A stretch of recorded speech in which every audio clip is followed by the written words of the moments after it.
This video might be very hard for some of you to watch. I might get some unsubscribes and some dislikes, and that's all part of the process. So it's all good. Truth Shared will challenge unconventional beliefs and actually provoke some uncomfortable emotions. And the reason that I'm doing this video, because my most popular video so far has been how forgiving my father has brought me to peace. So I felt compelled to delve a bit deeper so that we can find a way to transcend the emotional burdens from emotionally immature parents. And hopefully in this video, it offers you some profound insights, an empowering perspective, an alternative perspective to support you on your healing process, especially if you find a lot of contention around this, especially as you move towards the forgiveness process. And by the end of this video, I will unveil a book that has played a pivotal role in my personal journey of letting go of what I didn't receive from my parents and caregivers as a child. But now, let me be clear. If you're not ready to go on the path of forgiving your parents or caregivers, then it might be wise to hold off from watching this video, especially if you have a lot of pent-up anger, some rage, guilt, sadness, and so forth surrounding this topic. Obviously, I encourage you to lean in, even if you do have those emotions. But if you're not ready, that's totally okay. Go ahead and put this video on your watch list and watch it later. But however, if you find yourself weary and yearning to transcend your rage and emotional burdens, then I encourage you to stay tuned. Drawing from my own experiences, guided by therapists, spiritual mentors, transformative books, and daily practices, I've navigated this wound in a way that doesn't feel like it has a stronghold on me, and I could talk about it without getting emotionally teary or emotionally distraught by it. There's a sense of peace around this for me. And so this is my opportunity to share what that process has been like for me. Hopefully there's some insights that you could take away from this. Today, I can address those matters from a place of profound love, from balance and forgiveness. But let me assure you, had this been like 5, 10, or even 20 years ago, this would not be possible. So it took a little time, y'all. It took a little time. So prepare yourself for an unconventional, widely not talked about conversation, but what it takes to move on from emotionally immature parents who weren't really equipped to give you what you needed as a child. So let's embrace this journey together with open hearts and minds and unravel what lies ahead. Welcome to Define Resistance. My name is Francis. I help you to overcome the resistance in your life that is preventing you from living a wildly beautiful life. And on this channel, we really dive deep into how resistance shows up for us and what ways does it get in the way of us really stepping forward and stepping into our lives with balance, joy, and alignment. So before I get started, you're like, come on, Francis, hurry up. So the fact that you're watching this video means that you are ready to disrupt a multi-generational pattern that has negatively impacted your lineage. I know, it's deep, y'all. Healing yourself goes deeper than the surface level. And what I mean by this is that often when we are ready to go on this path of healing, maybe it's because, we start with ourselves. We want better relationships with ourselves. We want better romantic relationships. We want to make more money. We want more freedom to do the things that we desire to do. But really, you going on this healing journey means that you're healing something that has been a stronghold in your life, but also in your family for generations. So by you taking the stance and finding the courage to face whatever is holding you back, whether it's fear, anxiety, depression, even your physical health or, stress, is so courageous. And I just want to highlight this. It means that you are ready to face specific generational holds and patterns that have stifled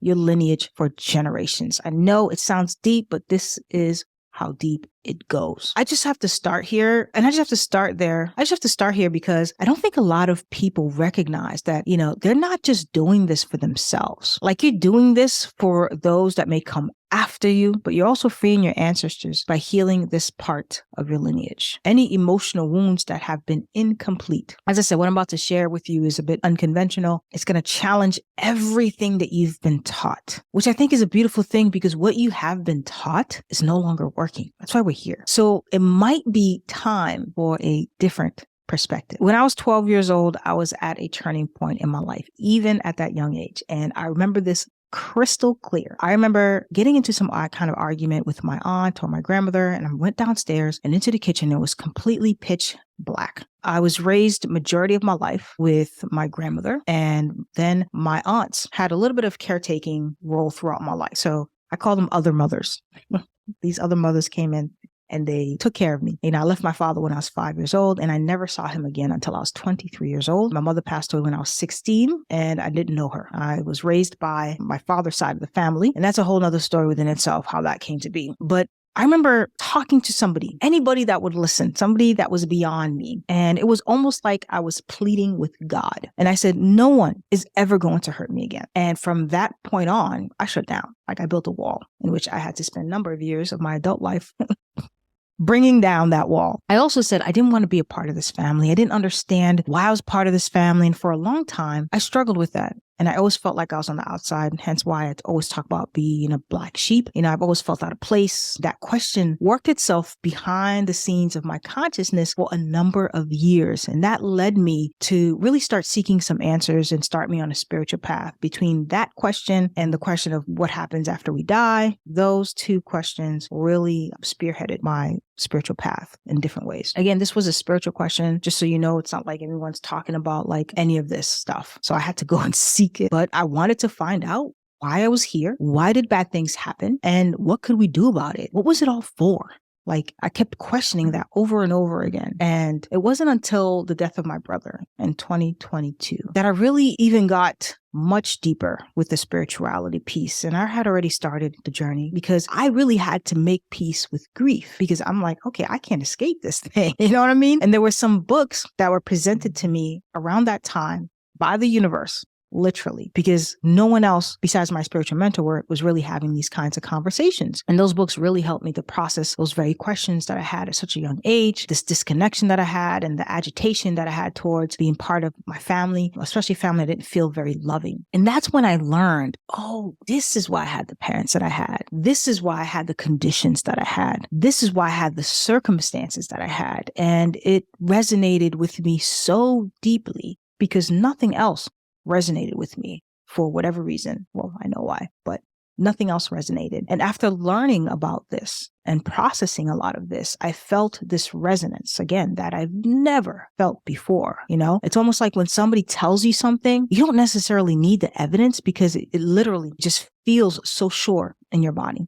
And that's how it felt for me. And a lot of this process really helped me to make peace with everybody in my family. And it's still an ongoing process because I've got a big family, but the most important people, my caretakers. And now we have much better relationships and did a huge turnaround. And even before I learned all this, I had forgiven my father years ago. And I talk about that in that video, which you can find out more information about. So all this happened in stages is what I'm saying. Like this is not an overnight process. And so on this search, this is what I found. And I'm going to share this with you. Obviously, I always say when you're on this channel, eat the meat and spit out the bones. Take what you need, leave what you don't need, because we're not here to agree with everything that everyone says. I hope that you don't. I hope you make your own discernment and take what resonates with you and leave what doesn't. We're supposed to agree to disagree sometimes, and that's totally okay. So what I'm going to do now is give you 3 reasons why there's this disconnect in transcending these emotional burdens around forgiving your emotionally immature parents. And I call them emotionally immature parents, and you'll see why I call them emotionally immature parents. So number 1 is your parents didn't have it to give. We know that. Whatever you needed as a child, they just did not have the capacity. They didn't have the understanding or the wisdom to give it to you. And for the purpose of this video, I'm going to use parents as a universal term, although I'm well aware that people were raised in various circumstances. So it's going to be different for everybody in that sense. Your parents are interacting with you the way that they have learned and have been taught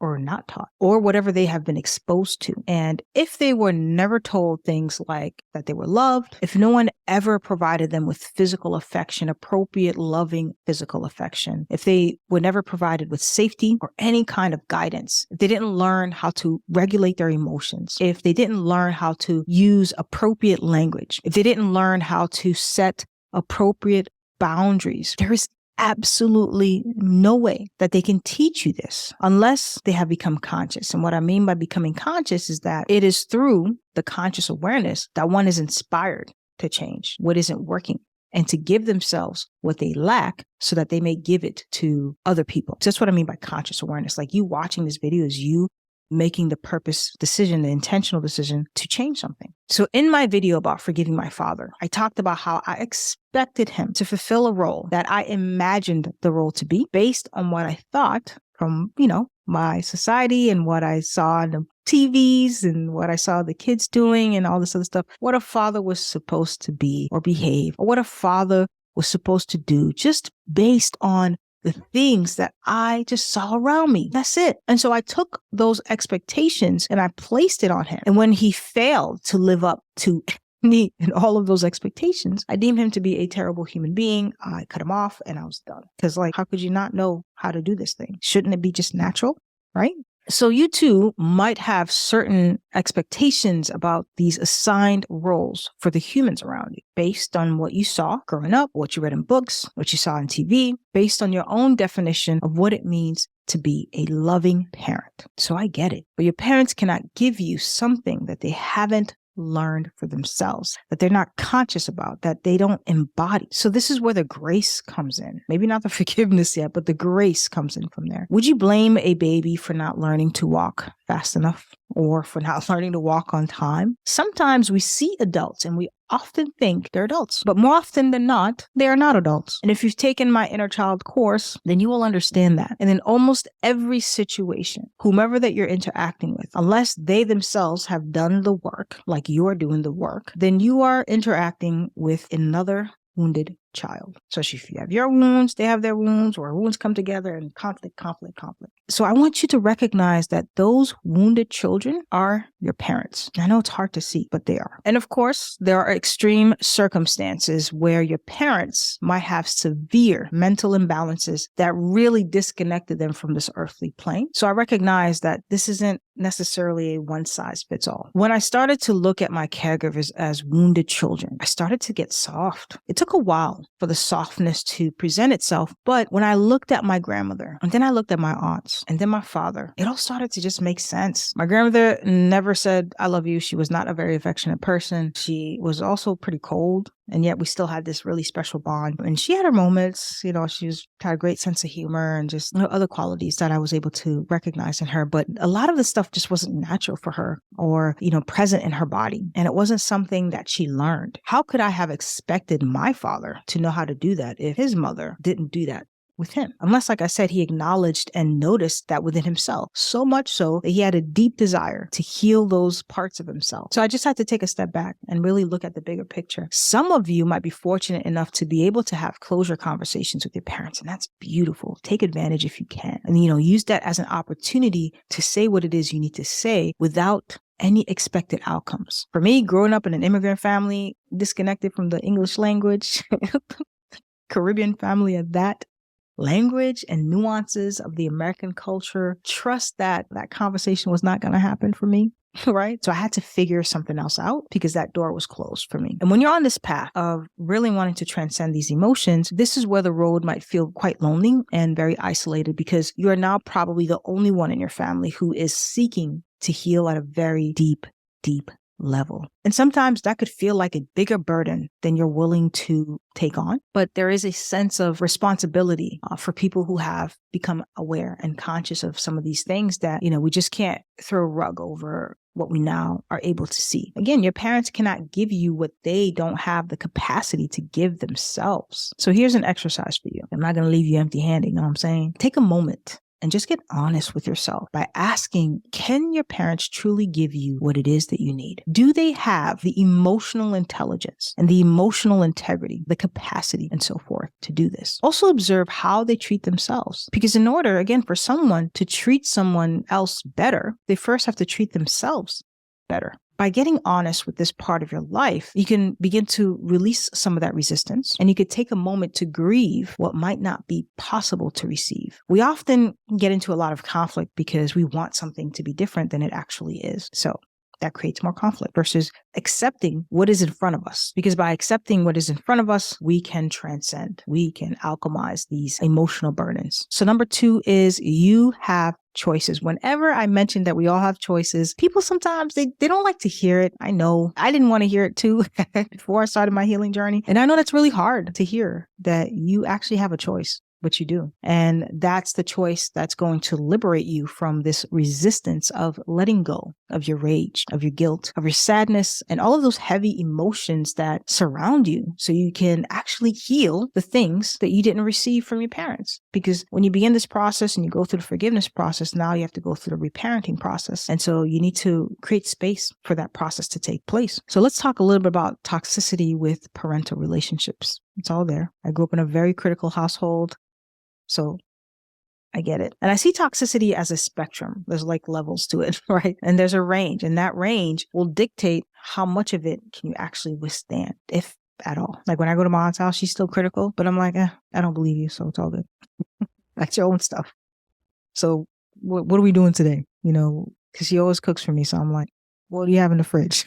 Like distract her. And I start asking her questions about like Haiti and the old times, and that gets her off the topic pretty easily. But back to toxicity with parents. For instance, most of my clients have really toxic relationships with their parents, and so they distance themselves just a little bit, which gives them a long enough breather so that they can withstand the relationship. And by being able to have that breather, you can essentially begin to make some tweaks and some adjustments to your boundaries, and that can actually result in better relationships with your parents, depending on the dynamic. And that's what I saw a lot of my clients do, and as we talk through it. But like most people in the beginning, as they are often fearful or resistant to creating the necessary boundaries, because boundaries are crucial with emotionally immature parents or toxic relationships, they have difficulty creating that distance at first. But then there are some of my clients who have even deeper toxic relationships with their parents, where cutting them off is the healthiest thing to do. But again, resistance will show up, extreme resistance within them, because cutting them off completely, at least for the time being, can be very challenging, right? Especially if you're really enmeshed in the family dynamics. But really, this is a great time for you to take a moment and feel which would be right for you. I don't want to say think about it, right? Because we can think and strategize, which doesn't allow us to connect to our hearts and doesn't allow us to feel. So feel which scenario resonates with you best. Do I just need to, create a bit of distance so I can have a bit of breather, so I can make some tweaks and adjustments and I'll be all right? Do I really just need to cut them off, at least for the time being, for a few months and then come back? Or do I need to cut them off completely? And so this is where the choice comes in, because now you can begin to outline the best condition for your mental, emotional, and spiritual health. And so when you start to adopt this perspective that I have a choice, it means that now, as an adult, you're making a conscious decision. So this is the choice that I'm referring to that we all have. And the choice that you have, and it's a powerful one, is boundary setting. Boundary setting allows you to feel safe, secure, and less emotionally exhausted, and gives you a bit of control between you and the family dynamics that are in place. This is you raising your hand and saying, I'm choosing to no longer participate in this anymore, or I'm choosing to participate less, or I'm choosing to restructure this dynamic, or this is what I can and cannot do. You create these boundaries so that you don't get pulled out of alignment with who you are. You're putting on a mask when you're sort of forcing yourself to be in a certain dynamic that doesn't feel good to you. I had this client a long time ago who was actually the parent in the relationship. She sort of mediated the relationship between her mother and her father whenever they got into arguments. Her mom would call her and they would spend hours on the phone and have these long conversations, and she would work with her mom to get through whatever she was going through, giving her mom advice and help her navigate the conflict between her parents. I don't know about you, but that sounds exhausting. And frankly, there is no way that your needs can actually be met if that's what you're doing. It was hard for her at first, rightfully so. You're exercising new skill sets, right? But we talked about what it would mean to create some boundaries around this. What would her life look like? And what happened is she stopped picking up her mother's phone calls. She created distance from the calls, and she started to create specific days where they would have conversations, and she stopped her from pulling her into this triangle with her dad. And by putting the limits of the conversation, that really gave her time to sort of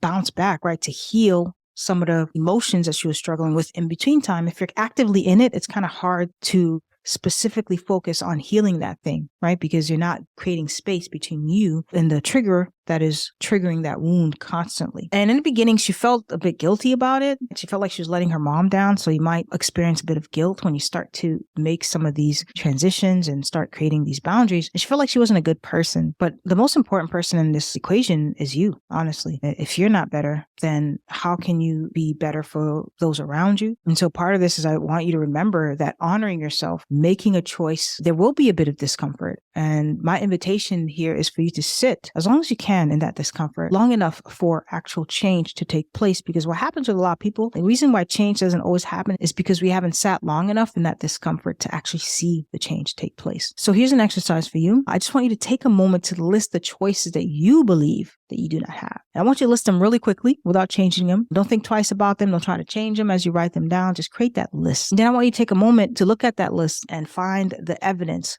for some of that. I want you to bring some logic towards what you believe that you don't have a choice. Because with each choice, I can't stop answering her phone call. Maybe you block her for one day. For each list on that line, create some solutions for whatever it is that you believe you don't have a choice in. And it'll start getting clear. And some of those choices you might not like. We know it's not always easy, but they're necessary. So not feeling like we have a choice sometimes comes from powerlessness, fear, and comfort. Because, if we do make a choice, that means that something will have to change. And maybe we're not ready for that change. It could also be anxiety, the uncertainty around what happens after that choice is made, and the follow through to see that decision actually come to life, right? To see the results of that decision. Can I actually endure and hold on long enough to actually stay consistent? Like, can I actually hold my end of the bargain if I make that choice? So self-doubt, lack of confidence, and so forth can begin to rear its not so pretty head once you start to exercise some of these choices. If you have a hard time setting boundaries, then this will indeed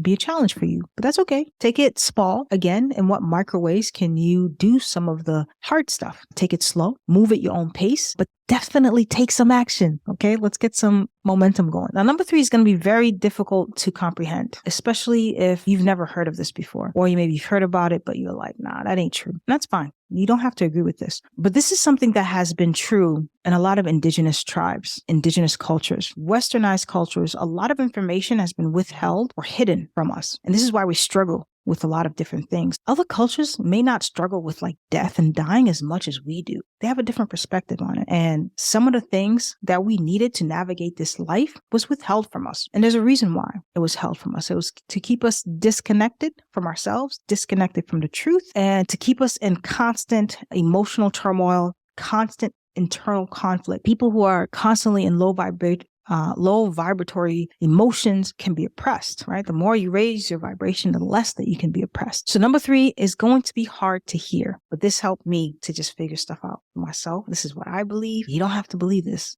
Take number 1 and 2 and roll with it and leave number 3. Number 3 is we chose this life. Now, remember when I said some of the things I was going to say would be a bit unconventional, and this is where we are.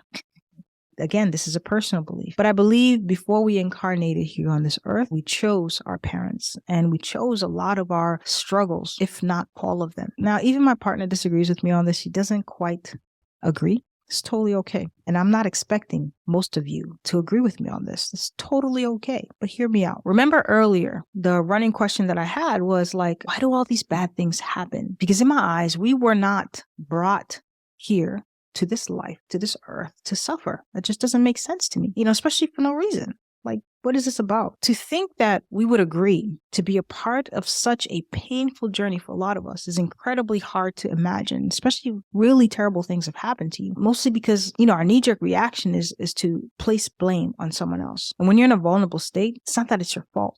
But what happens is like there is a sense of responsibility to take the steps to move out of that. Because when we're constantly putting blame on somebody, when we're holding on steadfast, you did this, it's your fault, you could have been there, you could have done things differently, it just makes it even harder for us to move through our healing journey. That doesn't help the healing journey. And for me, I'm like, okay, what's going to help me on this healing journey? This isn't me negating or devaluing or minimizing your painful experiences at all. Yet when I started to explore this just for myself, and after meeting a deeply connected intuitive, because one of the things I really wanted to know is like, why is there so much death, or why I've lost so many people? And she helped me work through that. It started to make complete sense, and it brought a lot of peace to my circumstances. And so indigenous cultures really believe that the souls, before they get here, choose what their lives are going to be like. And at the end of the day, we have free will to choose what we do with that life. And the reason that we choose our circumstances, because every soul here on earth is here to learn, to evolve, and to help raise the vibration of this earth, within their own unique and particular blueprint. Even you, to just focus on the things that you want to do in life, to,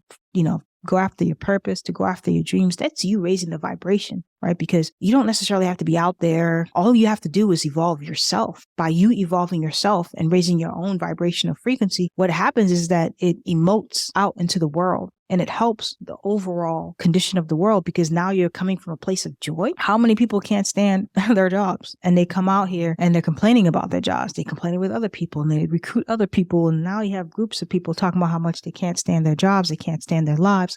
That's not really helping to raise the vibration of yourself and not raising the vibration of the world. And some of you might be like, I didn't sign up for that kind of responsibility. And really the responsibility is just on you raising your vibration and healing the things that are getting in the way of you creating a life that gives you joy and peace. So when I say that everyone is here to raise the vibration here on earth with their own uniqueness, it could be from the monk on the mountaintop who has no interaction with other people to the woman on the front lines of a nonprofit organization supporting domestic violence survivors. So it runs the gamut. I said a lot to y'all, but I really want to leave you with some questions to help you sort of digest some of this stuff and hopefully begin to make some positive changes. What is underneath the resistance to you forgiving your parents? What is your relationship or lack of with your parents trying to teach you? What is it that you need to learn in this lifetime, specifically with your parents? What hasn't been completed that needs completion now? What do you need to learn to move the needle forward in your life? What is being asked of you in this season so that you are not stuck on a repetitive cycle, a repetitive loop, just to be repackaged and recycled for another soul within your lineage to deal with? When will the cycle end, and with who? Because whatever that you don't heal now is going to just continue. You ever see how my parents, my mom had depression, or my mom had this, and it just runs in the family? Yeah. It runs in the family. What are we going to do about it? At the end of the day, I want you to tap into whatever it is that you need so you can alchemize and transcend your pain. Do what you must. Take the path that you must to find the liberation, the path of least resistance. That will take you to the path of peace, joy, and alignment, which will result in you feeling more full.